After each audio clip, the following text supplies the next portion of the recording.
My husband, Bennett, was a man ruled by cold, unrelenting logic. Whenever I bought him a gift, he would analyze its design, calculate its market value, debate its utility, and ultimately conclude that I had overpaid and made a foolish purchase. When I was criticized at work and came home upset, he never offered a single word of comfort. Instead, he would look at me and say, "Clearly, you made a mistake. If you had done your job perfectly, why would your supervisor criticize you?" So when I recently found out I was pregnant and struggled with severe morning sickness, I leaned against him and whispered, "This is too hard, Bennett. I don't think I can do this." He looked at me, his eyes entirely serious, and said, "If you find it so miserable, get an abortion. You don't have to carry it." I froze.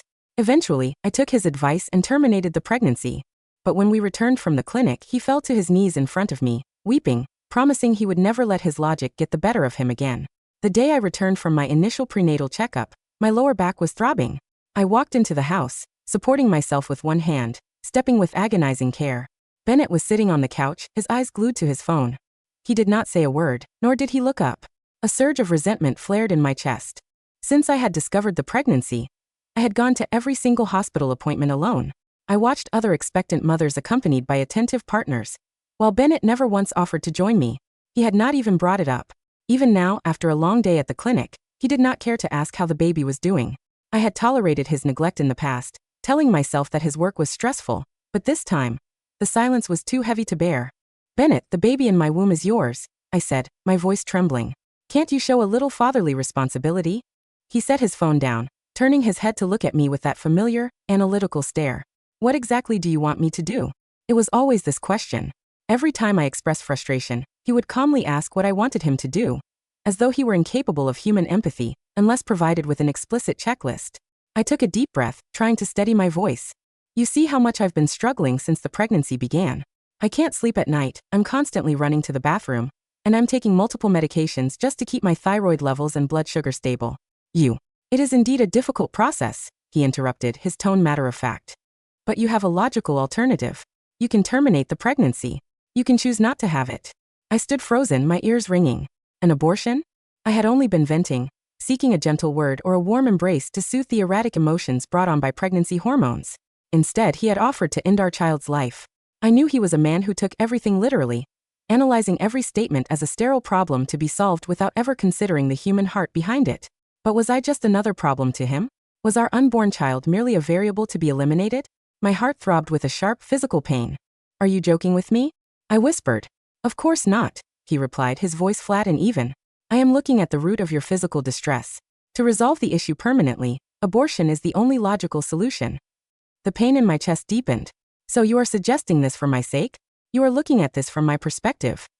I stared at him, desperately hoping for a nod, a sign that some part of his advice was born of love. If he said yes, I could forgive him, just as I had forgiven his coldness 1,000 times before. But he shook his head. "No, it is not about your feelings. I am simply analyzing the facts." A hollow, bitter laugh escaped my lips. I tilted my head back, forcing the tears to stay inside my eyes. "Right. I understand." "Good," Bennett murmured, picking his phone back up and returning his attention to the screen. I looked at him, the man I had loved for years, the man I had chosen to build a life with, and felt a block of ice settle over my heart. He was just solving a problem. He was treating me like a client seeking professional consultation, rather than his wife. When we first started dating, I had found his hyper-rationality almost charming, mistaking it for intellect and honesty. Now I realized that even after marriage and pregnancy, I was still a stranger to him. I dragged my exhausted body into the bedroom and shut the door. Pulling out my phone, I dialed my OB/GYN. "Dr. Barrett, I'd like to schedule a termination." "Are you out of your mind?"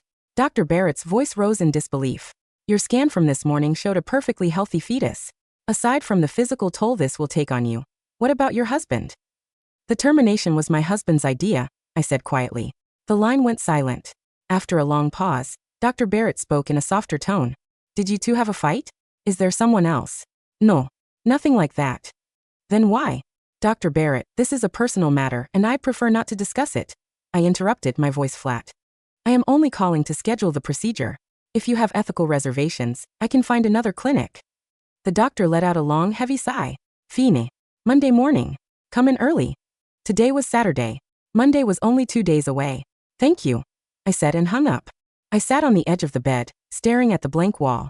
When we first met, Bennett had argued over every minor disagreement, parsing my words until I conceded. I had excused it back then, thinking he was simply passionate. On our first anniversary, I spent half my monthly salary to buy him a beautiful watch. I had imagined his face lighting up with joy. Instead, he inspected the piece, researched its market value, debated its daily utility, and ultimately concluded that I had overpaid by nearly double. My smile had died on my face, leaving a cold lump in my throat. Shortly before our wedding, my supervisor had unfairly blamed me for a team failure. I came home in tears looking for comfort, only for Bennett to tell me, "It's because you didn't manage up properly. You should work on your communication skills instead of whining to me." I had stayed awake all night, staring at the ceiling, wondering why I was in this relationship. Once, I asked him directly if he loved me. Yes, he had answered. A single flat word. Nog, nukis, nuvarmt. He was simply answering a query. The bedroom door clicked open. Bennett stood in the threshold, his face devoid of emotion. "It's time to make dinner." I clenched my fists, the numbness finally giving way to a slow, burning anger. "If I told you I wanted a divorce, what would you say?" He paused, considering the question with academic focus. "We would need a certified attorney to draft a clear division of assets, preventing any messy legal disputes down the line." I felt the last thread of warmth in my chest snap. Yes, we would certainly need a lawyer. I forced myself to look at him without crying. "We aren't cooking tonight. Let's go out. To that bistro downtown." I wanted to use this final evening to say a quiet, private goodbye to the ghost of our marriage. Bennett frowned. "It is not Valentine's Day, nor is it either of our birthdays. Why go to an expensive restaurant? If you do not want to cook, I can order takeout." A tear slipped down my cheek, hot and fast. His frown deepened. "I only said we shouldn't go out and now you are crying? Fine, fine. We will go to the bistro." He turned and walked down the hallway. I sat on the bed, staring at my slightly rounded stomach, and used both hands to slowly push myself up.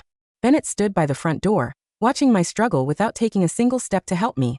During the drive, and then the walk from the parking lot, he kept a brisk pace, leaving me to jog slightly to keep up. At the restaurant, the waitress noticed my condition and carefully guided me to the table, shielding me from a passing busboy. Bennett, however, had already seated himself and was scanning the menu. "Do you have any dietary restrictions?" the waitress asked, pen poised over her pad. Before I could open my mouth, Bennett answered, "None." The waitress frowned, looking between us. "Sir, you aren't the pregnant one. How would you know?" "Because she is my wife," Bennett explained, his voice perfectly reasonable. "I know her habits. From the day we met, she has never had any dietary restrictions. She eats spicy food, sour food, raw food, everything." The waitress's expression hardened. "That was before. She is carrying a child now." "I am aware," Bennett replied, his tone polite but dismissive. "But gestation does not alter her baseline biological makeup. She is still the same person." I saw the waitress's knuckles turn white. I quickly spoke up to defuse the tension. "Just something simple and mild, please." She nodded, shooting a glare at Bennett, and purposely stepped on his leather shoe as she turned to leave. "Excuse me," she said flatly, before walking away. Bennett looked down at his shoe. "Her service is incredibly unprofessional. She will likely be terminated by the end of the quarter." I stared at him. "Did it ever occur to you that she was standing up for me? I am pregnant, Bennett. I actually do need extra care." He shook his head. "That is an emotional justification, not a logical one. A professional should never let personal bias affect their work." I stopped talking. I barely touched my food while he ate with efficient, quiet hunger. On Monday morning, Bennett surprised me by standing at the door with his car keys. "I am coming with you to the clinic." I hesitated. "There's no need. I've handled the previous appointments myself."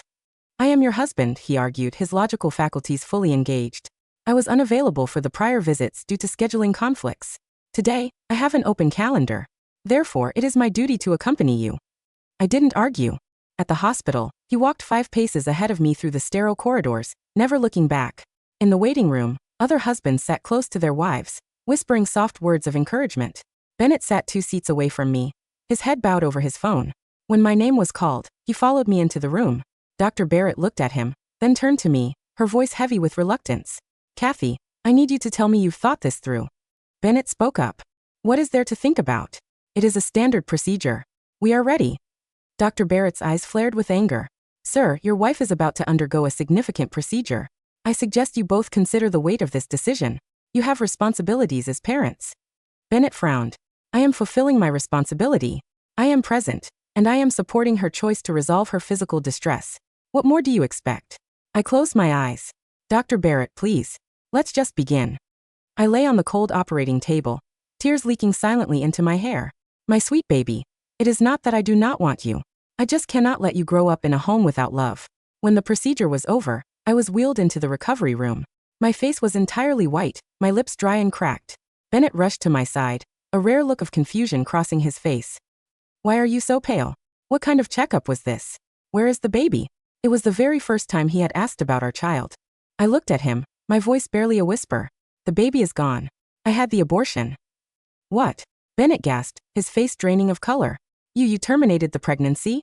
Why? I did exactly what you suggested, I said, my voice empty of all emotion. I resolved the issue at its root. Now I won't suffer, and I won't whine to you ever again. Bennett's hands began to shake. The drive back from the clinic was the quietest 60 minutes of my life. Bennett held the steering wheel with both hands, his knuckles turning white, his eyes fixed rigidly on the road ahead. He didn't turn on the radio. He didn't ask if the car's heating was too high, and he didn't adjust the rearview mirror to look at me. The silence in the vehicle was dense, heavy, and freezing, a perfect, empty vacuum. When we finally pulled into the driveway of our suburban home, I opened my door and stepped out before the engine had even fully stopped. My body felt incredibly light, but it was a hollow, sickly lightness. The low, constant nausea that had plagued my mornings for 3 months was completely gone, replaced by a cold, dull ache in my lower abdomen. I pushed open the front door and walked into the living room. The afternoon sun was streaming through the wide bay windows, illuminating the dust motes dancing in the air. As I reached the center of the room, a heavy sound came from behind me. I turned around. Bennett had let his car keys drop onto the hardwood floor. He stood in the entryway, his shoulders slumped, his face completely pale and hollow. And then, his knees buckled. He fell heavily onto the Persian rug at my feet, his forehead pressing directly against the wool fibers. He began to weep. It was a harsh, rattling sound, a sound I had never heard from him in the 5 years we had been together. His hands clutched the edges of the rug, his entire frame shaking as he sobbed, his voice cracked with a frantic, desperate agony. Kathy, I'm sorry, he gasped, his voice muffled by the carpet. I didn't know. I thought it was just a routine checkup. When Dr. Barrett said, procedure, I assumed it was just some standard prenatal test. You told me to terminate it, Bennett, I said, my voice quiet, flat, and entirely devoid of emotion. I stood over him, looking down at his shaking shoulders with a distant, clinical curiosity. I was just analyzing the facts, he cried out, raising his tear-stained face to look at me. His gold-rimmed glasses were crooked, his eyes bloodshot and wild with panic. You said you couldn't do it. You said it was too hard. I was looking for the root of your physical distress. I didn't mean. I never wanted our baby to die, Kathy. Please. I swear to you, I will never let my logic dictate our lives again. I'll change. I'll learn how to feel. He reached out, his hand trembling as he tried to grab the hem of my coat. I quietly, but firmly, took a step back, letting his fingers grasp empty air. There's no need to change, Bennett, I said softly, pulling a thick envelope from my bag and setting it on the coffee table beside his keys. The problem has been resolved at its root, and now we are going to resolve the rest of it. The document inside the envelope was the finalized, signed divorce agreement. Bennett didn't sign the papers that night. He stayed on the floor of the living room for hours, staring at the white sheets of the divorce agreement with a hollow, paralyzed expression. His hyper-analytical mind, which had spent 30 years solving every complex financial and engineering problem with absolute ease, had finally run into a wall of ice it couldn't penetrate. We don't have to do this, Kathy, he whispered, his voice shaking as he walked into my room the next morning. I was busy packing my clothes into a single light suitcase. If we look at the statistics, the division of assets will cost us nearly 40% of our net worth in taxes and legal fees. It is highly inefficient. I don't care about the efficiency, Bennett, I said, not even looking up as I folded a sweater. But what about our compatibility? He pressed on, his voice rising in panic. He pulled a sheet of paper from his pocket, a document he had spent the entire night drafting. I've mapped out our compatibility score over the last 5 years. Even with the emotional volatility of the last month, we are still in the 92nd percentile of marital stability. If we go to counseling, I can reduce my critical remarks by 85%. I've already scheduled the sessions. I stopped folding. I slowly turned my head and looked at his face, at the crooked glasses, the desperate logical checklist in his hand, and the complete lack of understanding in his eyes. He still thought this was a problem to be solved with percentages and schedules. Bennett, I said, my voice carrying a quiet, beautiful finality. Do you know why I bought you that watch on our first anniversary? He blinked, caught off guard. Because it was our anniversary. It is a standard social custom to exchange gifts. I bought it because on our second date, you looked at a watch in a shop window and said you liked the blue dial. I said softly. I remembered that detail for a year. I saved my salary for 6 months to buy it for you because I wanted to see you smile. And do you know why I cried when my supervisor criticized me? Because of the professional setback? No, I said. I cried because I had spent 3 weeks working overtime, and I was exhausted, and I wanted my husband to hold me and tell me it was going to be okay. I didn't want a lecture on corporate hierarchy, Bennett. I wanted a husband. I snapped my suitcase shut. You can keep the 92% compatibility, Bennett. I'm taking my 50% of the assets and I'm leaving. I walked past him, my suitcase wheels rolling smoothly over the hardwood floor, leaving him standing in the empty hallway, clutching his useless printed checklist in his hand. A year after the divorce, the grand exhibition hall of the Vance Contemporary Art Museum was bathed in a bright, clean light. The massive glass windows looked out over the skyline of the city, and the air smelled of fresh pine, oil paint, and expensive champagne.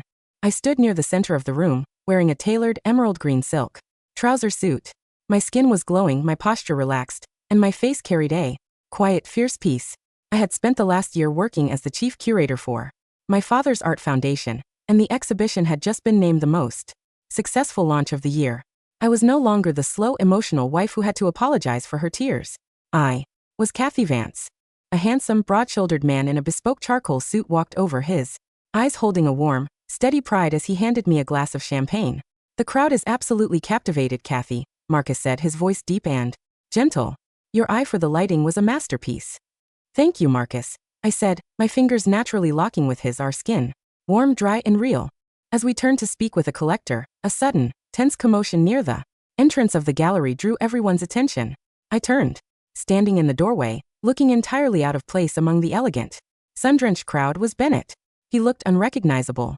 He had lost 30 pounds, his tailored suit hung loosely on his frame, and his eyes were hollow, dark, and filled with a wild, desperate panic. He was holding a thick, bound folder of documents in his hand. He pushed past the security guards, his hands shaking as he fell directly onto his knees on the polished floor in front of me. Kathy, please, he sobbed, his head hanging low, his tears wetting the clean wood. I was wrong. I've been running the numbers every day for a year. The house, the penthouse, it's all empty without you. I've scheduled our entire future, Kathy. I've calculated that we can have a second child by next spring. I've even bought the nursery equipment. He held up the folder, his fingers trembling. Look, I've mapped out the exact sleep schedules, the medical checkups, the schools. I won't ever let my logic get in the way again. Just come home. I looked down at the man kneeling at my feet. The man who had spent 5 years treating my love as a sterile problem to be solved. You lost the variable, Bennett, I said, my voice quiet even in carrying a freezing, absolute finality. And you don't get to calculate a second chance. I turned to Marcus, offering him my arm. Let's go back inside, Marcus. The air in here is getting a bit heavy. Of course, Kathy, Marcus said, his eyes shining with absolute love. We walked back into the grand hall, the heavy mahogany doors closing behind us, cutting off his weeping and frantic screams of Kathy. From behind us, the winter was over. The baseline had been rewritten. And my new life was finally mine to live, free of the calculations, free of the checklists, and filled with a quiet, beautiful light that would never fade.